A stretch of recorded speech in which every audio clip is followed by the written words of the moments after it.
अस्सलाम वालेकुम everyone, this is me Waqas और मेरे साथ मौजूद हैं मुहिब। आज हम आपके साथ जो वर्कआउट शेयर करने जा रहे हैं वो चेस्ट का। और सबसे पहले मैं आपको बताना चलूँ, हमारी ये बिगनर सीरीज़ चल रही है उन लोगों के लिए जिन्होंने first time gym exercise start करनी है और उनको एक्सरसाइज के बारे में नॉलेज नहीं है कि उन्हें जिम में जाके कौन सा वर्कआउट परफॉर्म करना है। फॉर एग्जाम्पल, अगर आप जिम में जाते हैं, आप वर्कआउट करने का बिल्कुल आइडिया नहीं है, तो आप अगर ट्रेनर भी अच्छा अफोर्ड नहीं कर सकते, तो आपके लिए जो हमारी जो बिगनर सीरीज़ है ये बहुत आपको हेल्पफुल होगी। सो मैं आपको ये हाईली रिकमेंड करूँगा कि आप हमारा ये बिगनर सीरीज़ का हमारा जो वर्कआउट प्लान है ये आप प्रॉपर फॉलो करें। हम इसको आपको इसके साथ प्रॉपर डाइट भी बताएंगे कि आपने कौन सी डाइट इसके साथ लेनी है। और स्टार्टिंग में जो हम आपको एक्सरसाइज बताएंगे प्रॉपर तरीके से, आपने वार्म कैसे करना है, आपने सारी एक्सरसाइज कैसे स्टार्ट करनी है। सो सबसे पहले इससे पहले जो हमने वीडियो बनाई थी उसमें हमने आपको बताया था कि आपने वार्म कैसे करना है। सो 3 से 4 दिन आपने करना है प्रॉपर वार्म अप। मतलब आप फर्स्ट डे जिम आए, आपने पहले दिन भी वार्म अप किया और मिक्स वर्कआउट कर लिया, सेकंड डे भी आपने वार्म अप किया और मिक्स वर्कआउट किया, थर्ड डे भी आपने वार्म अप किया और मिक्स वर्कआउट कर लिया। सो 4 से 5 दिन का आपका जो साइकिल है उसमें आपने मिक्स वर्कआउट करना है। उसके बाद आपने जो प्रॉपर एक्सरसाइज करनी है चेस्ट की, वो मैं आपको बताऊंगा कि आपने प्रॉपर एक्सरसाइज चेस्ट की कौन कौन सी करनी है। सो बिगिनर के लिए हम सबसे पहले रिकमेंड करूँगा, मैं आपको फ्लैट बेंच प्रेस हम लगाएंगे। मोहित मेरे साथ है, मोहित स्टार्ट करेंगे हमने फ्लैट बेंच प्रेस के साथ। सो फ्लैट बेंच के से हम यूज़ करेंगे बारबल। सो बारबल का यूज़ करेंगे हम फ्लैट बेंच प्रेस में, और हमने इसके साथ वेट ऐड ऑन नहीं किया। सो मैं आपको बताना चाहूँ कि बारबल की ग्रिप जो है, ये मोस्टली लोगों को इसके ग्रिप के बारे में नहीं पता होता कि आपने ग्रिप कौन सी करनी है। मोस्टली ज़्यादातर बारबल में इसकी ग्रिप बनी होती है, तो इसमें भी बनी हुई है। आपने अपनी शोल्डर विड्थ के अकॉर्डिंग बारबल की ग्रिप पकड़नी है। जितनी आपकी चेस्ट ब्रॉड है, जितनी आपकी चेस्ट विड्थ है, आपने उसके अकॉर्डिंग ग्रिप करनी है। सो वही लिफ्ट करें, कम all the way up. So barbell का जो स्ट्रेट बेंच का जो मेन रूल है, वो आपने अपना जो बारबल है वो बिल्कुल चेस्ट की निपल के ऊपर आना चाहिए। कम ऑल द वे डाउन। जब आपने बारबल को डाउन किया तो आपने चेस्ट को प्रॉपर स्ट्रेच करना है। जब आपने ऊपर आना है तो आपने स्क्वीज करना है और ब्रीद आउट करना है। मेक श्योर आपने ब्रीद इन ब्रीद आउट लाजमी करना है। So come all the way down, 1, come on down, come on 2, come all the way up 3, come on शाबाश, 4, 5, 6, 7, 8, come on, 9 and 10, come all the way up। ठीक हो गई जी। हमने perform किया है स्ट्रेट बेंच, फ्लैट बेंच के ऊपर हमने बारबल परफॉर्म की है, और इसके आपने लगाने हैं 3 सेट, 3 सेट 10 to 12 रेपिटेशन आपने इसमें लगाने हैं। कम ऑल द वे अप, शाबाश। आपने फ्लैट बेंच के 3 सेट लगाने हैं, उसमें 12 to 15 रेपिटेशन लगाने हैं। उसके बाद साथ ही आपने लगाने हैं, नेक्स्ट आप किसी बेंच पे लेटें, नेक्स्ट आप लिफ्ट करेंगे डंबल। डंबल भी आपने अपनी स्ट्रेंथ के अकॉर्डिंग उठाने हैं, अपनी स्ट्रेंथ के अकॉर्डिंग आपने डंबल लिफ्ट करने हैं। सो बारबल का जो रूल है, वो की रूल है, वो आपकी जो आपकी चेस्ट है उसको वाइड करता है, ब्रॉड करता है। सो डंबल में आपके पास ये वेरिएशन होती है कि आप डंबल को प्रॉपर उससे अपना उसको प्रॉपर मूव कर सकते हैं। मतलब फॉर एग्जांपल आपके पास अगर बारबल है, बारबल में आप स्टिक होते हैं, प्रॉपर स्टक होते हैं, आपने यहाँ से ऐसे ही आना है। और डंबल में आपके पास ये वेरिएशन है कि आप इसको मतलब मूव आउट कर सकते हैं इसको। So come all the way down. Same, 1, 2, come on, 3, well done, 4, शाबाश, 5, come on, 6। जब आपने नीचे रहना, आपने अपनी चेस्ट को स्ट्रेच करवाना है। जब ऊपर रहना, आपने चेस्ट के जोर के साथ ऊपर आना है। come on, शाबाश, well done। ब्रीथ इन, जब नीचे रहना ब्रीथ इन करना है, जब ऊपर आना ब्रीथ आउट लाजमी करना है। मेक श्योर आपका माइंड मसल कनेक्शन लाजमी होना चाहिए, नहीं कि आप एक्सरसाइज यहाँ पे कर रहे हैं और आपका दिमाग कहीं और घूम रहा है। So mind muscle connection is must. So okay fine. इसके भी आपने फ्लैट बेंच पे आपने डंबल परफॉर्म करने हैं, 3 set 10 to 12 repetition according to your strength आपने अपना वेट लिफ्ट करना है। सो इसके बाद हम यूज़ करेंगे इसी बेंच में इंक्लाइंड। सो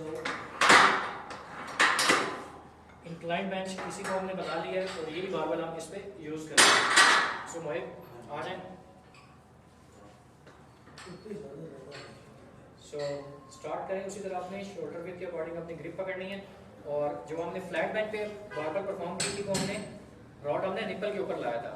सो इस पे इंक्लाइन का जो रूल है वो अलग से है। इंक्लाइन पे आपने जो आपकी कॉलर बोन है इसके बिल्कुल साथ नीचे आपने बारबल लेके आनी है। Come all the way down and squeeze up, शाबाश। Come all the way down, stretch and up, squeeze. Come all the way down, stretch and squeeze, come on, stretch, ऊपर करें, squeeze, come on. Breath in breath out लाजमी करना है। मैं आपको हर exercise में ये कह रहा हूँ कि आपने ब्रीथ इन ब्रीथ आउट लाजमी करना है। Come on, come all the way up, well done, come on, 30, come on. इसके भी आपने इंक्लाइन बेंच प्रेस बारबल के साथ आपने 3 सेट परफॉर्म करने हैं और 10 to 12 रेपिटेशन आपने लगाने हैं इसमें। इसी तरह हम इसी पे आप दोबारा से डबल भी लगाएंगे इंक्लाइन बेंच पे। ये बिल्कुल आपको बेसिक वर्कआउट बता रहा हूँ। आपने कोई भी एक्सरसाइज परफॉर्म करते हैं, कोई भी आप वर्कआउट प्लान फॉलो कर रहे हो, स्टिक विद द बेसिक से ही आपकी बॉडी बननी है। कोई वेरिएशन, कोई भी किस तरह की कोई भी वेरिएशन आपकी बॉडी नहीं बनाती जब तक आपकी बेसिक ठीक नहीं है। आपको बेसिक थंब रूल नहीं पता एक्सरसाइज के, तो आप कभी अपनी बॉडी नहीं बना सकते। सो इस पे भी हम परफॉर्म करेंगे इंक्लाइंड डबल प्रेस। पहले हमने इंक्लाइंड बारबल प्रेस किया, अब हम इंक्लाइंड डबल प्रेस करेंगे। सेम आपने जब आपने परफॉर्म करना है तो आपके जो डंबल है, कुछ लोग डंबल बिल्कुल ऐसे ऊपर ला रहे होते हैं, वो आपके शोल्डर इंगेज हो रहा है। आपके शोल्डर को इंगेज नहीं करना, थोड़ा सा आपने बाजू को आगे की तरफ मूव करना है और कम ऑल द वे डाउन, और साथ जब थोड़ा सा आप आगे करेंगे तो आपकी चेस्ट के ऊपर लोड आएगा। सो अगर आप पीछे से करेंगे तो आपका शोल्डर बीच में इन्वॉल्व होगा कि आपकी इंजरी के चांसेस आपको बढ़ जाएंगे। सो 1, कम ऑन, 2, वेल डन, पूरा स्ट्रेच करें, 3, कम all the way up, 4, well done, 5, come on, 6, well done, 7, up to 12, okay fine, good। So हमारे इंक्लाइंड जो है वो इंक्लाइंड डंबल प्रेस भी हो गया। हम ऐसी बेंच पे इंक्लाइंड फ्लाइज करेंगे। सो आपके पास अगर मल्टीपर्पज बेंच है जो एडजस्टेबल बेंच है, स्ट्रेट बेंच करके आप उसके ऊपर स्ट्रेट बारबल लगा सकते हैं, उसको आप लिफ्ट करके 45 डिग्री तक करके आप उसके ऊपर इंक्लाइंड बारबल लगा सकते हैं। उसी के ऊपर आपने डबल प्रेसिंग करनी है। अब साथ ही आपने उसी के ऊपर आपने डबल फ्लाइज करना है। Come on, double flies once again. उसी तरह आपकी जो चेस्ट के जो आपके मसल्स हैं, टेंडेंस हैं, उसको ओपन करेगा।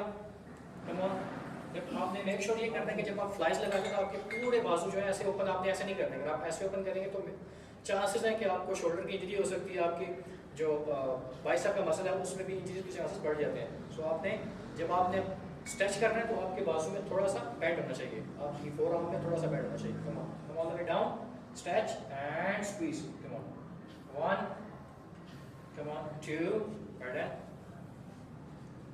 3, 4, come on, shabash, 5, 6, 7, come on, 8, well done, and up to 12। okay, भाई भाई थक गए जी, काफ़ी वर्कआउट करेंगे। चलें, इसके बाद हम लगाएंगे जी हमारी कितनी एक्सरसाइज होगी। मैं एक बार आपको एक क्विक वार्म अप बता दूं, क्विक रिकैप बता दूं, सॉरी। सो हमने सबसे पहले हमने जो एक्सरसाइज परफॉर्म की है उसमें हमने स्ट्रेट बेंच बारबल लगाई है, उसके 3 सेट 12 रेपिटेशन। उसके बाद हमने स्ट्रेट बेंच के ऊपर ही डबल प्रेसिंग की है, उसके भी 3 सेट 10 से 12 रेपिटेशन। उसके बाद हमने इंक्लाइंड पे भी हमने बारबल का इस्तेमाल किया है, उसके भी हमने तीन सेट लगाए हैं और 10 से 12 रेपिटेशन की है। उसके साथ हमने फिर इंक्लाइंड बेंच के ऊपर ही हमने डंबल प्रेसिंग की है, फिर डबल प्रेसिंग के साथ हमने इंक्लाइंड बेंच के ऊपर ही डंबल फ्लाइज किए। तमाम एक्सरसाइज जितनी भी हमने एक्सरसाइज की है सबके 3 सेट 10 to 12 रेपिटेशन आपने परफॉर्म करते हैं। सो हमारी जो आज की लास्ट एक्सरसाइज है ओके, जो हमारी लास्ट एक्सरसाइज है वो है जी केबल क्रॉस। कोई नहीं डिटेल। अच्छा जी, जो हमारी लास्ट एक्सरसाइज है वो है जी बटरफ्लाइज हर जिम में डिफरेंट एंगल्स की होती है। सो हमारे पास जो हमारा old fashion old school gym है, यहाँ पे जो हमारे पास बटरफ्लाई मौजूद है वो इसी तरह की है। सो इसी पे हमें गुजारा करना पड़ेगा हमारे। शाबाश। इसको बटरफ्लाई ऐसी मशीन है, इसमें आपने फिक्स होना है और आपने जो भी इस पर हर जिम में अलग तरह से मशीन के अलग तरह से एंगल होते हैं, तो आपने इसमें फिक्सड होकर अपने आपकी जितनी भी चेस्ट की वेट है उसके अकॉर्डिंग आपने ऊपर से इसको सेट करना है और आपने इसको ऐसे परफॉर्म करना है। वेट आपने अपनी स्ट्रेंथ के अकॉर्डिंग लगा देना है। इसके भी आपने 3 सेट परफॉर्म करने हैं और 10 से 12 रेपिटेशन लगाने हैं। सो हमारा आज का जो चेस्ट का वर्कआउट है वो कंप्लीट हुआ। अगर आपको हमारी ये वीडियो पसंद आई प्लीज़ कमेंट सेक्शन में बताइएगा कि आपको हमारी वीडियो कैसी लगी। अगर आपको हमारा ये कंटेंट पसंद आया तो प्लीज़ काइंडली हमारे चैनल को सब्सक्राइब कीजिए, हमारी वीडियो को लाइक कीजिए और शेयर कीजिए। Thank you so much.